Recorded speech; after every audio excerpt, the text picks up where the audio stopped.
وما أرسلناك إلا رحمة للعالمين.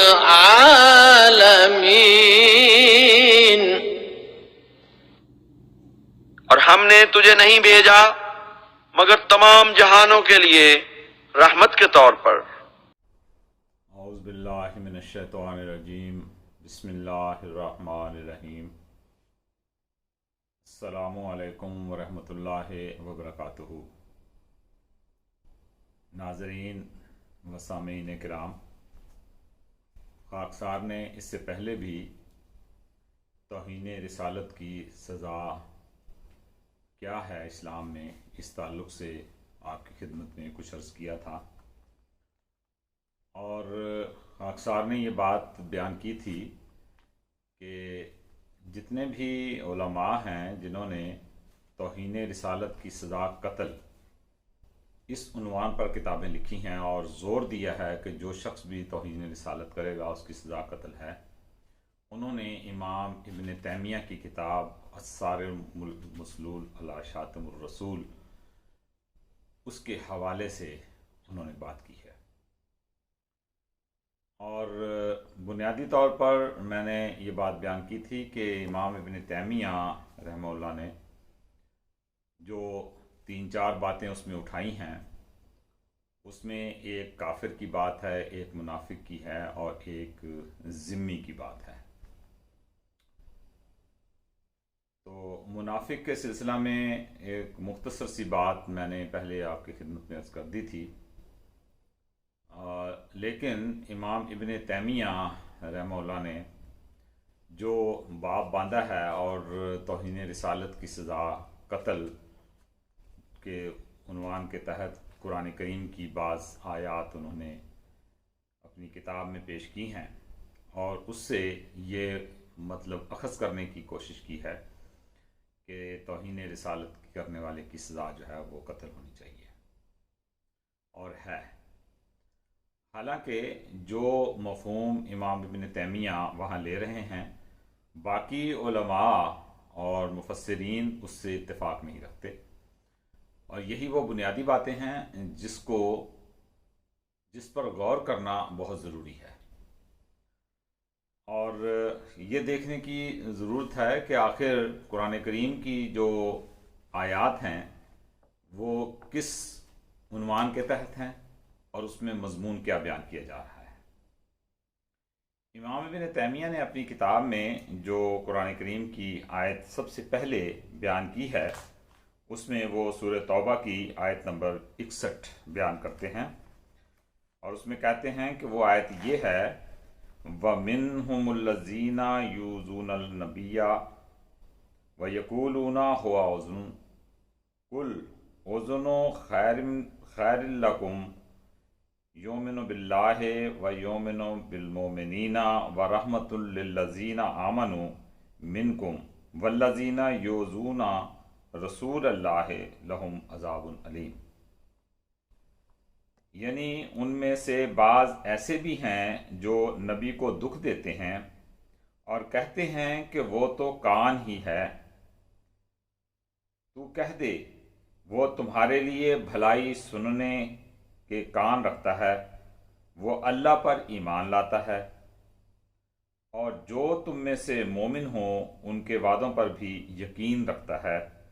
اور مومنوں کے لیے رحمت کا موجب ہے،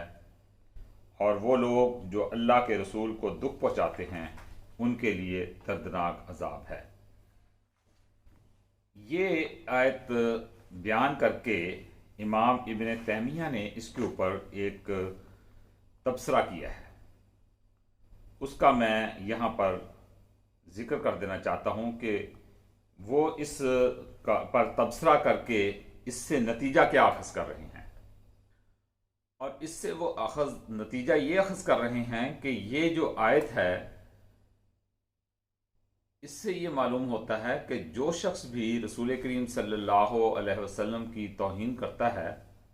گویا کہ وہ کفر کرتا ہے، اور چونکہ اس نے کفر کیا ہے لہذا اس کی سزا قتل ہے. حالانکہ اگر دیکھا جائے تو قرآن کریم میں کسی بھی کافر کی سزا قتل نہیں رکھی گئی،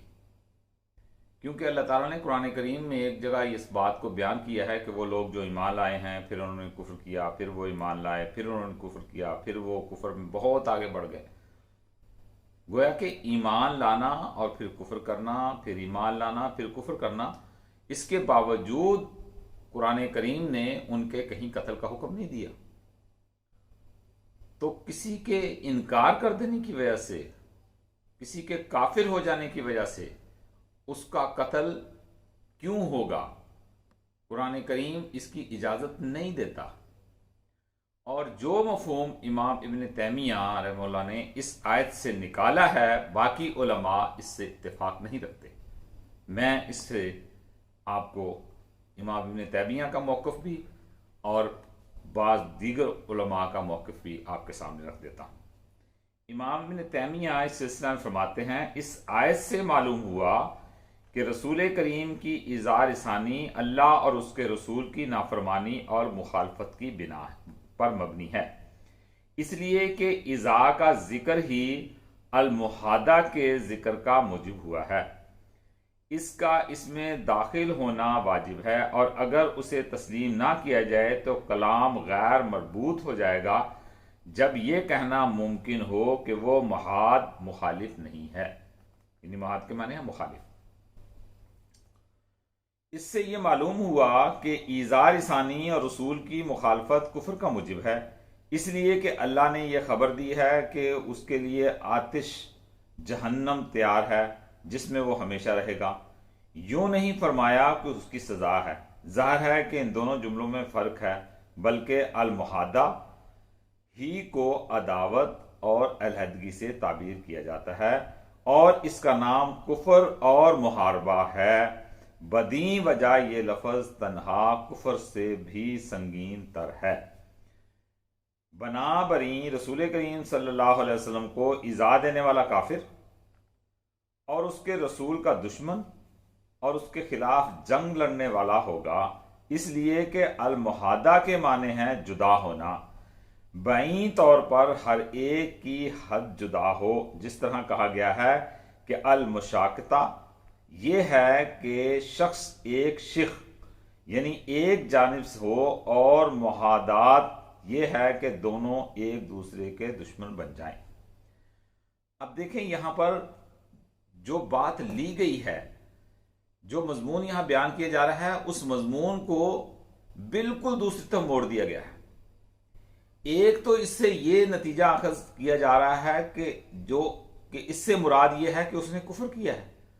اور کفر بھی ایسا کیا ہے کہ جس کے خلاف جنگ کی جائے گی، یعنی کہ جہاد، یا اس کے خلاف جو ہے وہ لڑائی ہوگی. گویا کہ وہ لڑائی کے لیے اپنے آپ کو تیار کرتا ہے، ایسا کفر کرتا ہے. حالانکہ اس آیت میں جو بیان کی گئی ہے اس میں اس کا کوئی تعلق ہی نہیں ہے.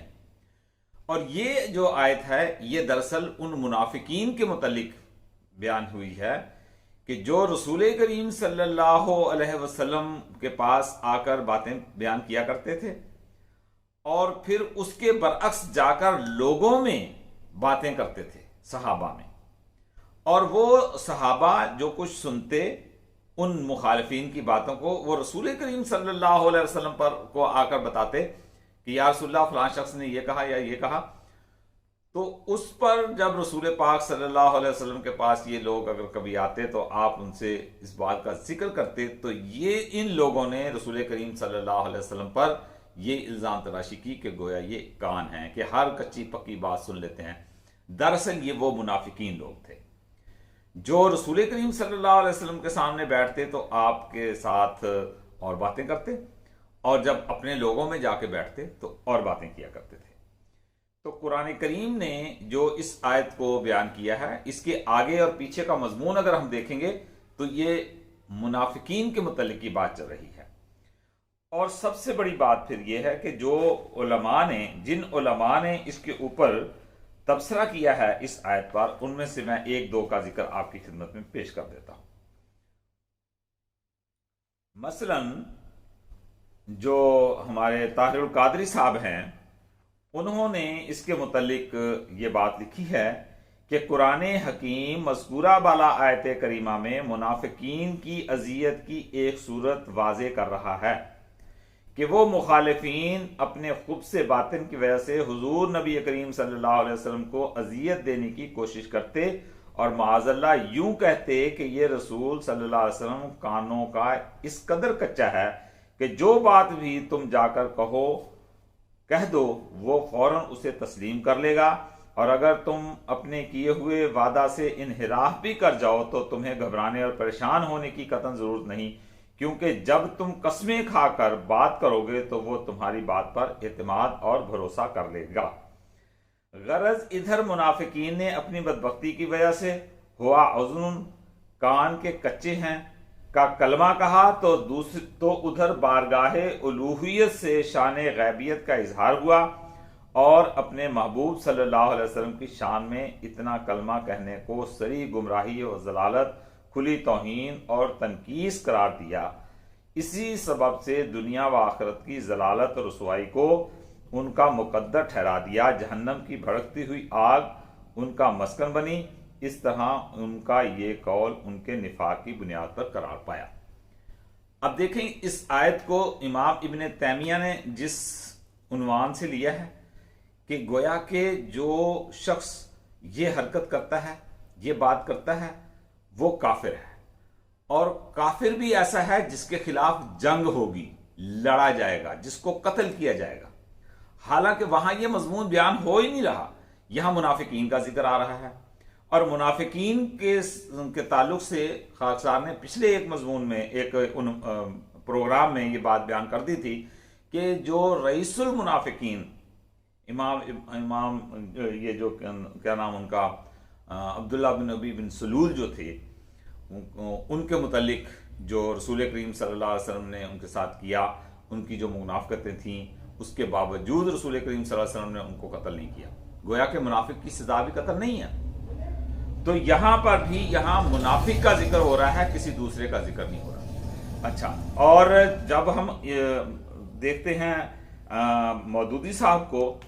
تو انہوں نے بھی اس مضمون کو یہاں کس طرح سے بیان کیا ہے وہ بھی میں آپ کے سامنے رکھ دیتا ہوں۔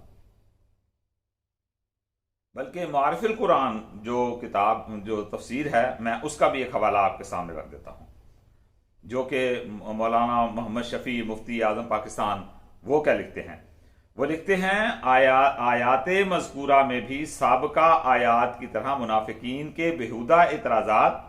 اور رسول اللہ صلی اللہ علیہ وسلم کی اظہار ثانی اور پھر جھوٹی قسمیں کھا کر ایمان کا یقین دلانے کے واقعات اور ان پر تنبیہ ہے۔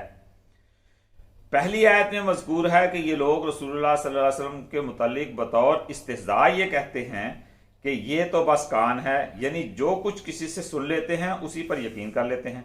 اس لیے ہمیں کچھ فکر نہیں، اگر ہماری سازش کھل بھی گئی تو ہم پھر قسم کھا کر آپ کو اپنی برات کا یقین دلا دیں گے۔ جس کے جواب میں حق تعالیٰ نے ان کی حماقت کو واضح فرما دیا کہ وہ جو منافقین و مخالفین کی غلط باتوں کو سن کر اپنے مکارم اخلاق کی بنا پر خاموش ہو رہتے ہیں، اس سے یہ نہ سمجھو کہ آپ کو حقیقت حال کی سمجھ نہیں، صرف تمہارے کہنے پر یقین کرتے ہیں، بلکہ وہ سب کی پوری حقیقت سے باخبر ہیں۔ تمہاری تمام باتیں سن کر وہ تمہاری سچائی کے قائل نہیں ہو جاتے، البتہ اپنی شرافت نفس اور کرم کی بنا پر تمہارے منہ پر تمہاری تردید نہیں کرتے۔ یہاں پر دیکھیں، یہ مولانا محمد شفیع صاحب نے بھی یہی ذکر کیا ہے کہ اس آیت میں منافقین کا ذکر ہو رہا ہے، یہاں کفر کا سوال نہیں ہے، منافقین کا ذکر ہے۔ اور مولوی مودودی صاحب نے کیا لکھا ہے؟ آپ نے لکھا ہے منافقین نبی صلی اللہ علیہ وسلم کو جن عیوب سے متہم کرتے تھے ان میں سے ایک یہ بات بھی تھی کہ حضور ہر شخص کی سن لیتے تھے اور ہر ایک کو اپنی بات کہنے کا موقع دیا کرتے تھے۔ یہ خوبی ان کی نگاہ میں عیب تھی۔ کہتے تھے کہ آپ کان کے کچے ہیں، جس کا جی چاہے آپ کے پاس پہنچ جاتا ہے، جس طرح چاہے آپ کے کان بھرتا ہے اور آپ اس کی بات مان لیتے ہیں۔ اس الزام کا چرچا زیادہ تر اس وجہ سے کیا جاتا تھا کہ سچے اہل ایمان منافقین کی سازشوں اور ان کی شرارتوں اور ان کی مخالفانہ گفتگوؤں کا حال نبی صلی اللہ علیہ وسلم تک پہنچا دیا کرتے تھے۔ اس پر یہ لوگ سیخ پا ہو کر کہتے تھے کہ آپ ہم جیسے شرفاء اور معززین کے خلاف ہر کنگلے اور ہر فقیر کی دی ہوئی خبر پر یقین کر لیتے ہیں۔ تفہیم القرآن جلد 2 شائع کردہ ہے، مرکزی مکتبہ اسلامی، دہلی، صفحہ نمبر 209۔ تو یہ جو حوالے ہیں ان علماء نے خود اس آیت کو پیش کیا ہے، اور کسی عالم نے بھی اس آیت کو پیش کر کے یہ فتویٰ جاری نہیں کیا کہ چونکہ انہوں نے رسول کریم صلی اللہ علیہ وسلم کی حد تک کی ہے لہذا ان کو قتل کر دینا چاہیے، چونکہ یہاں منافقین کا ذکر ہو رہا ہے، اور منافقین کے متعلق رسول کریم صلی اللہ علیہ وسلم نے کسی جگہ بھی نہ قرآن میں حکم ہے نہ رسول کریم صلی اللہ علیہ وسلم نے حکم دیا ہے کہ ان کو قتل کیا جائے۔ لہذا یہ آیت جو ہے جس کی بنا پر یہ کہا جاتا ہے کہ جو شخص رسول کریم صلی اللہ علیہ وسلم کی توہین کرتا ہے اس کو قتل کیا جائے گا، توہین رسالت کرنے والے کی سزا قتل ہے، قرآن کریم کی یہ آیت اس بات کو جو ہے وہ بیان نہیں کرتی